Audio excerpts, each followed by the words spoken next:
Hi ಎಲ್ಲರೂ ನಮಸ್ತೆ. ಏನಪ್ಪ ವಿಷಯ ಅಂದ್ರೆ ನಾವು ಬೆಳೆ ಮಾವನ ಕಲಿತು ಗೊಬ್ಬರ ಹಾಕ್ಕೋತೇವೆ ಹೊಲಕ್ಕೆ. 6 ಚೀಲ ಚೆಲ್ದು ಅಂದ್ರೆ ಬರತ್ತ. ಸ್ವಲ್ಪ ನೀರು ಜಾಸ್ತಿ ಆಗ್ಯಾವ, ಹಂಗಾಗಿ ನೀರು ತೆಗೊಂಡು ನಾವು ಬೆಳೆ ಆಲ್ರೆಡಿ ಆರಿಸಿದವ. ಏನು ಗೊಬ್ಬರ ಇಳಿಸ್ಕಿ ಕಲಸ್ಕಿ ಚಾಲು ಮಾಡೋದು ಹೊಡ್ಯೋಕ್ಕೆ.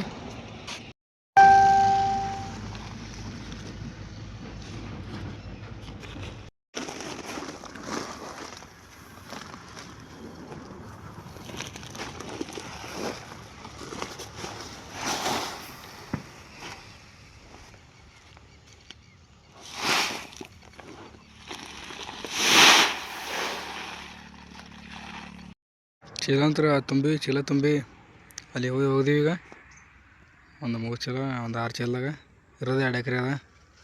ಹಾಗಾಗಿ 6 ಚೀಲ ತಂದೀವಿ, ಎಕರೆಗೆ 3 ಚೀಲ ಇತ್ತು. ಈಗ ಇದು ಇಟ್ಟು ಉಳಿದೆಲ್ಲ ಇದೇ ಪಟ್ಟಿ ಹಾಕಬೇಕು.